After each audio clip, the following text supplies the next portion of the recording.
जय श्री राधे कृष्ण भक्तों। आज हम दुर्गा सप्तशती का दूसरा अध्याय सुनाने जा रहे हैं। महर्षि मेधा बोले, प्राचीन काल में देवताओं और असुरों में पूरे 100 वर्षों तक घोर युद्ध हुआ था।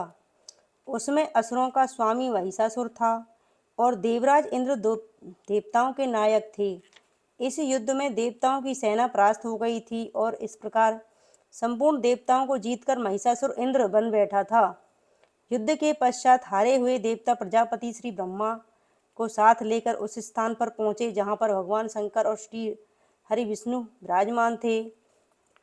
देवताओं ने अपनी हार का सारा वृतांत भगवान श्री हरि और शंकर जी से कह सुनाया।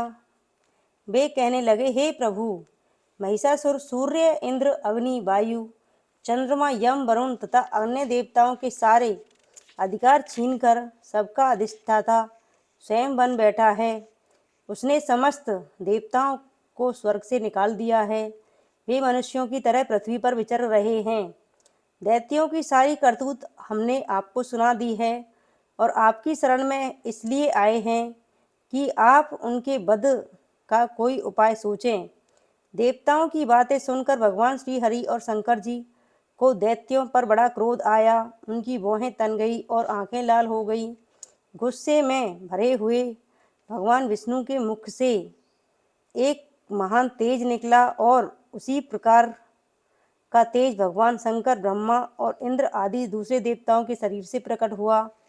फिर वह सारा तेज मिलकर एक हो गया और तेज का वह पुंज ऐसे दिखाई देता था जैसे कि जाज्वल्यमान पर्वत हो, देवताओं के जलता हुआ पर्वत हो। देवताओं ने देखा कि उस पुंज की ज्वाला चारों ओर फैली हुई थी और देवताओं के शरीर से प्रकट हुए उस तेज की किसी अन्य तेज से तुलना नहीं हो सकती थी। एकत्रित होने पर वह तेज एक देवी के रूप में परिवर्तित हो गया और अपने प्रकाश से तीनों लोकों में व्याप्त जान पड़ा। जो भगवान शंकर का तेज था उससे देवी का मुख प्रकट हुआ। यमराज के तेज से उनके सिर के बाल बने। भगवान श्री हरि के तेज से उनकी भुजाएं बनी। चंद्रमा के तेज से दोनों स्तन, इंद्र के तेज से कटि प्रदेश और वरुण के तेज से जंघा पिंडली तथा पृथ्वी के तेज से नितंब भाग बना। ब्रह्मा के तेज से दोनों चरण और सूर्य के तेज से उनकी उंगलियां उत्पन्न हुईं। वसुओं के तेज से हाथों की उंगलियां एवं कुबेर के तेज से नासिका बनी। प्रजापति के तेज से उनके दांत और अग्नि के तेज से उनके तीनों नेत्र बने। संध्या के तेज से उनकी भौहें और वायु के तेज से उनके कान प्रकट हुए। इस प्रकार उन देवी का प्रादुर्भाव हुआ था। महिषासुर से पराजित देवता उस देवी को देखकर अत्यंत प्रसन्न हुए। भगवान शंकर ने अपने त्रिशूल में से एक त्रिशूल निकालकर उस देवी को दिया और भगवान विष्णु ने अपने चक्र में से एक चक्र निकालकर उन्हें अर्पित किया। वरुण ने देवी को शंख भेंट किया। अग्नि ने उन्हें शक्ति दी। वायु ने उन्हें धनुष और बाण दिए। सहस्त्र नेत्रों वाले श्री देवराज इंद्र ने अपने वज्र से उत्पन्न करके वज्र दिया और ऐरावत हाथी से एक घंटा उतारकर देवी को भेंट किया। यमराज ने उन्हें कालदंड में से एक दंड दिया। वरुण ने उन्हें पास दिया। प्रजापति ने स्फटिक की माला दी और ब्रह्मा जी ने उन्हें कमंडल दिया। सूर्य ने देवी के समस्त रोमों में अपनी किरणों का तेज भर दिया। काल ने उन्हें चमकती हुई ढाल और तलवार दी तथा क्षीर सागर ने उज्ज्वल हार और दिव्य वस्त्र उन्हें भेंट किए। इनके साथ ही उसने दिव्य चूड़ामणि, 2 कुंडल, कड़े, उज्ज्वल अर्धचंद्र, बाहों के लिए बाजूबंद, चरणों के लिए नुपुर, गले के लिए सुंदर हसली और उंगलियों के लिए रत्नों की बनी हुई उंगलियां उन्हें दी। विश्वकर्मा ने उनको फरसा दिया और उसके साथ ही अनेक प्रकार के अस्त्र और अभेद कवच दिए। और इसके अतिरिक्त उसने उन्हें कभी ने कुम्हलाने वाली सुंदर कमलों की मालाएं भेंट की। समुद्र ने उन्हें कमल का फूल भेंट किया। हिमालय ने सवारी के लिए सिंह और तरह तरह के रत्न देवी को भेंट किए।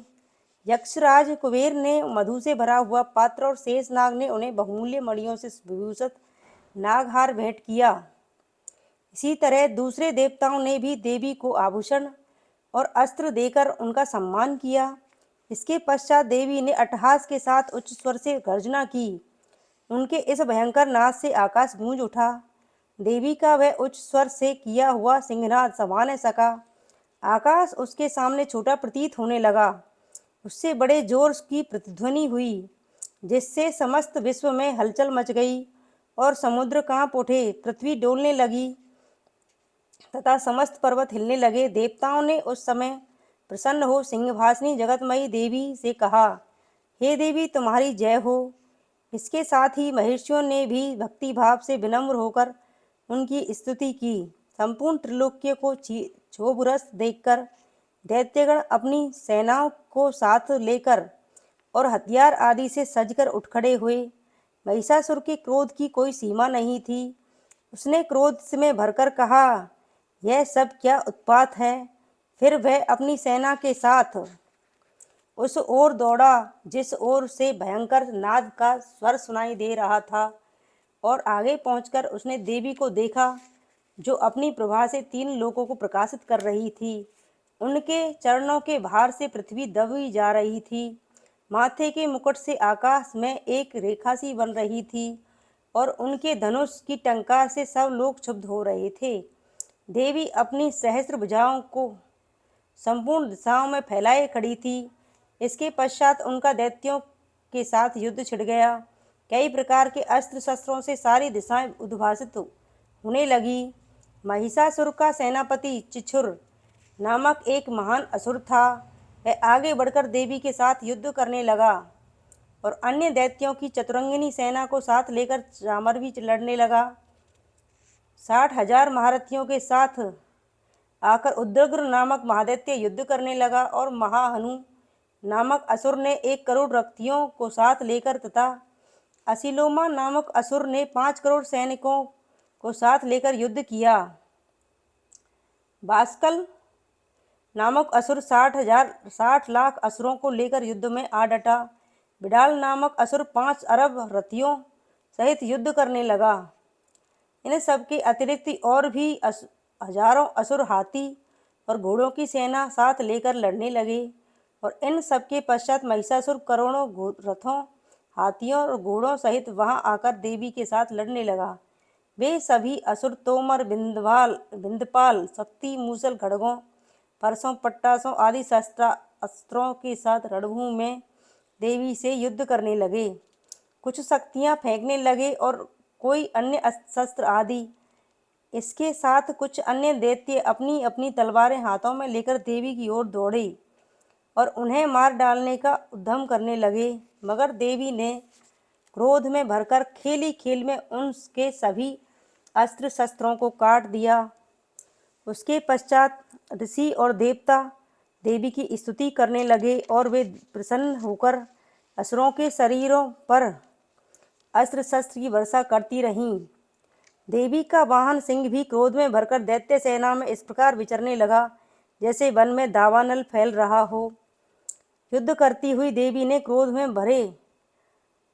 में भर जितने श्वासों को छोड़ा, ये तुरंत ही सैकड़ों हजारों गणों के रूप में परिवर्तित हो गए और वे फरसे, बिंदपाल, खड्ग तथा पट्टिस इत्यादि अस्त्रों के साथ दैत्यों से युद्ध करने लगे।